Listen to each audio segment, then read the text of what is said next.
नमस्कार, मी Manisha. Bright foods and creation ह्या यूट्यूब चॅनलवर आपले खूप खूप मनापासून स्वागत आहे. आज आपण बनवणार आहोत सर्वांच्या आवडीची आणि सर्व सणाला बनवली जाणारी पुरणपोळी. सण सुद्धा आला की आवर्जून बनवली जाते, परंतु बऱ्याच जणांना ही पुरणपोळी अवघड वाटते. आजचा हा व्हिडिओ त्यांच्यासाठी ज्यांना पुरणपोळी जमत नाही. पुरणपोळी बनवण्यासाठी अगदी खूप सोपी आणि साधी पद्धत आहे. हा व्हिडिओ पाहिल्यानंतर अगदी पहिल्यांदा जरी पुरणपोळी तुम्ही बनवत असाल तरी सुद्धा परफेक्ट पुरणपोळी तयार करू शकाल. त्याचबरोबर कटाची आमटी सुद्धा आज आपण तयार करणार आहोत.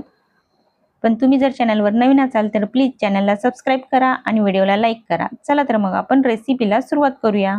पुरणपोळी बनवण्यासाठी त्याआधी आपण डाळ शिजवण्यासाठी येथे मी गॅसवरती 2 ग्लास पाणी गरम करायला ठेवलेले आहे.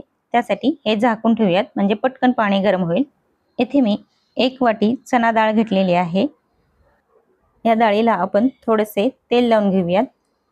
त्यासाठी तेल लावून छान असे मिक्स करून घ्यायचे.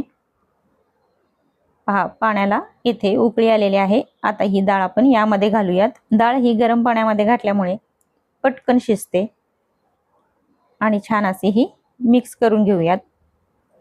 पहा, डाळ मिक्स करून झालेली आहे. यामध्ये थोडीशी आपण अर्धा चमचा हळद घालूयात, म्हणजे डाळीला रंग हा खूप छान येतो. आणि यावर एक ताट ठेवूया आणि ताटावरती पाणी घालूयात, म्हणजे पाणी सुद्धा हे गरम होईल. डाळ शिजवत असताना यामध्ये थंड पाण्याचा वापर करायचा नाही. पहा, पाणी गरम झाले की या ताटावरील पाणी आपण यामध्ये मिक्स करणार आहोत. पहा, आपण 5 मिनिटे झाकण ठेवलेले होते. आता पुन्हा एकदा आपण झाकण ठेवून यावरती पाणी घालणार आहोत आणि पूर्णपणे डाळ शिजेपर्यंत आपण कणिक मळून घेऊयात. त्यासाठी येथे मी 2 वाटी गव्हाचे पीठ घेतलेले आहे. यामध्ये थोडेसे मीठ घालून हे मिक्स करूयात आणि थोडे थोडे पाणी घालून पीठ मळून घेऊयात.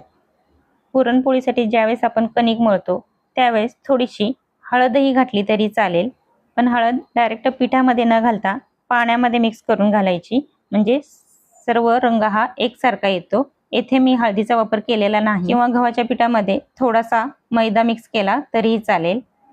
पहा, आपली कणिक मळून झालेली आहे, पण याला आता आपण थोडे थोडे पाणी लावून छान अशी मऊ करून घेणार आहोत. अगदी 2 मिनिटं पाणी लावून छान अशी कणिक ही मऊ करून घ्यायची. पहा, पूर्णपणे आपली कणिक मळून झालेली आहे. याला आता आपण थोडेसे तेल लावून भिजत ठेवणार आहोत. आपण 10 मिनिटे कणिक अशीच भिजत ठेवणार आहोत. पहा, डाळ आपण 15 मिनिटं शिजवून घेतलेली आहे. पहा, एकदम मऊ अशी डाळ शिजलेली आहे. आता आपण गॅस बंद करूयात. आपण फक्त पुरणपोळीच न करता आपण कटाची आमटीही बनवणार आहे. त्यासाठी मी डाळीमध्ये पाणी जास्त घातलेले आहे. या डाळीतील पाणी आता आपण बाजूला करून घेऊयात. डाळीतील सर्व पाणी बाजूला काढून घेतल्यानंतर यामध्ये आपण गूळ मिक्स करणार आहोत. ज्या वाटीने आपण डाळ घेतली होती त्याच वाटीने मी येथे गूळ सुद्धा घेतलेला आहे. म्हणजे 1 वाटी डाळ होती तर 1 वाटीच गूळ सुद्धा घेतलेला आहे. गूळ घालून पुरण छान असे परतून घ्यायचे. गूळ घातल्यानंतर याला थोडेसे पाणी सुटते आणि डाळ थोडीशी पातळ होते. तुम्ही गुळाऐवजी साखरेचा सुद्धा वापर करू शकता. पहा, पूर्णपणे मिश्रण आपले घटसर झालेले आहे. आता थोडेसे जायफळ आणि वेलची पूड यामध्ये मिक्स करून घ्यायची. हे मिश्रण पूर्णपणे घटसर होऊ द्यायचे. या गुळामध्येच ही डाळ शिजल्यामुळे पुरणपोळीला वेगळी अशी टेस्ट येते. पहा, पूर्णपणे डाळ घटसर झालेली आहे. गॅस आता आपण बंद करूयात आणि डाळ ही बारीक करून घेऊयात. हे गरम आहे तोपर्यंतच बारीक करून घ्यायचे, म्हणजे पटकन बारीक होते. डाळ एकदम मऊ अशी शिजली की हे पटकन पुरण बारीक होते.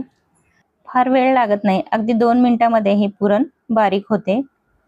काही जण डाळ शिजवायच्या अगोदर अर्धा तास डाळ ही भिजत ठेवतात, पण आपण तसे केलेले नाही. आपण डाळ एकदम गरम पाण्यामध्ये शिजवून घेतल्यामुळे एकदम मऊ अशी शिजली जाते. पहा, आपले डाळ बारीक करून झालेली आहे, म्हणजे आपले पुरण तयार झालेले आहे. कणिक एकदम अशी मऊ करून घेतलेली आहे. याचा आता आपण उंडा तयार करूया. कणकेचा एक छोटासा गोळा तयार करून हा पिठामध्ये बुडवून याला गोलाकार फिरवून फिरवून गोल असा उंडा तयार करून घ्यायचा. पहा, अशा पद्धतीने गोल गोल फिरवून थोडासा खोलगट आकार द्यायचा. वरच्या बाजूला थोडेसे असे पातळ करायचे, खाली थोडेसे जाडसर ठेवायचे. पुरणपोळी फुगणे हे जवळजवळ सर्व त्या उंड्यावरतीच अवलंबून असते. त्यासाठी या उंड्याला आपण आतून थोडेसे गव्हाचे पीठ लावून घेणार आहोत आणि यामध्येच आपण जेवढी कणिक घेतली होती तेवढेच पुरण घालणार आहोत।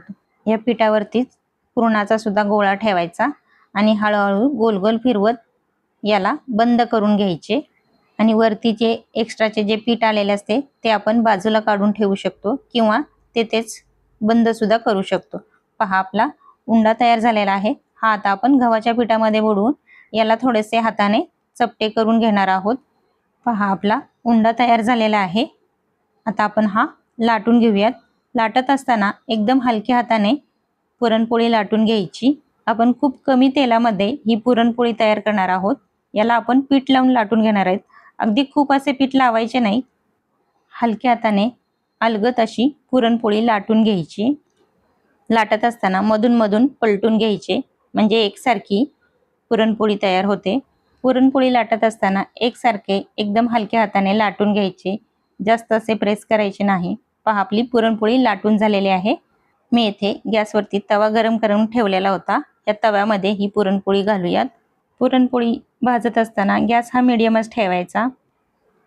आता ही पुरणपोळी आपण थोडीशी पलटून घेऊयात। पहा पलटून झाले की याला आपण तेल लावून घ्यायचे। दोन्ही बाजूला तेल लावून घ्यायचे। पहा हळूहळू आपली पुरणपोळी टंब फुगलेली दिसते। पहा दोन्ही बाजूनी खरपूस अशी पुरणपोळी भाजून घ्यायची। खमंग आणि खरपूस अशी पुरणपोळी आपली तयार झालेली आहे। आता आपण ही काढून घेऊयात। पहा अशाच पद्धतीने आपण दुसरी सुद्धा पुरणपोळी लाटून घेणार आहोत। पहा अलगद अशी दुसरी सुद्धा आपण पुरणपोळी लाटून घेतलेली आहे। आता ही सुद्धा आपण भाजून घेऊयात। पहा आपली पुरणपोळी बनवण्याची साधी आणि सोपी पद्धत आहे। अगदी 1 मिनिट गरम झाली की ही पुरणपोळी पलटून घ्यायची आणि याला सुद्धा दोन्ही बाजूनी तेल लावून घ्यायचे। एका बाजूला आपले तेल लावून झालेले आहे।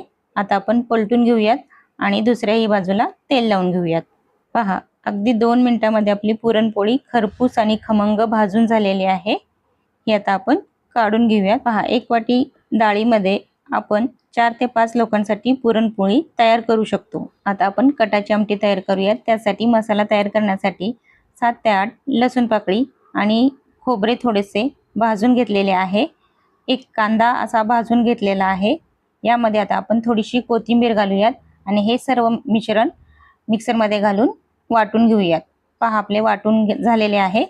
आता कढई गरम करून त्यामध्ये 4 चमचे तेल घालूयात। तेल छान असे कडकडीत गरम झाले की यामध्ये 1 चमचा मोहरी घालायची, 1 चमचा जिरे घालायचे, त्यानंतर 1 बारीक कट केलेला टोमॅटो घालायचा। हे सर्व छान असे मिक्स करून घ्यायचे। टोमॅटो थोडासा मऊ होण्यासाठी थोडेसे मीठ घालायचे म्हणजे टोमॅटो लवकर मॅश होतो आणि वरून थोडासा कढीपत्ता घालायचा आणि तो सुद्धा यामध्ये छान मिक्स करून घ्यायचा आणि नंतर जे आपण वाटण तयार केले होते ते वाटण घालायचे आणि वाटण सुद्धा छान असे तेलामध्ये मिक्स करायचे। अगदी 2 मिनिटं छान परतून घ्यायचे। मीडियम गॅसवरती हे वाटण छान 2 मिनिटे परतून घ्यायचे। 2 मिनिटे छान परतून झाले की यामध्ये 2 चमचे काळे तिखट घालायचे म्हणजे कट खूप छान येतो। तिखट तुमच्या आवडीनुसार तुम्ही कमी जास्त करू शकता। हे तिखट सुद्धा यामध्ये छान मिक्स करून घ्यायचे आणि 1 चमचा गरम मसाला घालायचा। हे वाटण छान व्यवस्थित परतून घ्यायचे म्हणजे हे वाटण परतत असताना याचा एक गोळा तयार होईल इतपत हे वाटण आपण परतून घेणार आहोत। पहा आपले वाटण परतून झालेले आहे। यामध्ये आता आपण जे आपण डाळीतून पाणी काढले होते ते पाणी यामध्ये घालूयात। हे सर्व छान मिक्स करून घ्यायचे। या आमटीला उकळी येऊ द्यायची। पहा आमटीला उकळी येत आहे।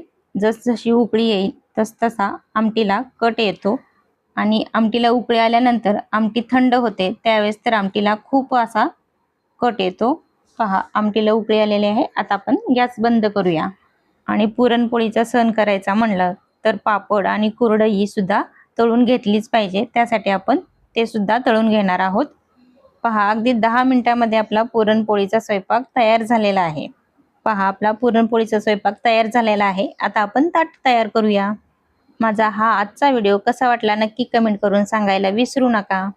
मस्त खमंग आपली पुरणपोळी कशी वाटली नक्की कमेंट करून सांगायला विसरू नका। नक्की अशा पद्धतीने पुरणपोळी तुम्ही होळीला करून पहा। परफेक्ट अशी पुरणपोळी तुम्हाला सुद्धा जमेल। आजचा हा व्हिडिओ कसा वाटला नक्की कमेंट करून सांगायला विसरू नका। व्हिडिओ आवडला असेल तर व्हिडिओला लाईक करा आणि चॅनलला सबस्क्राईब करा।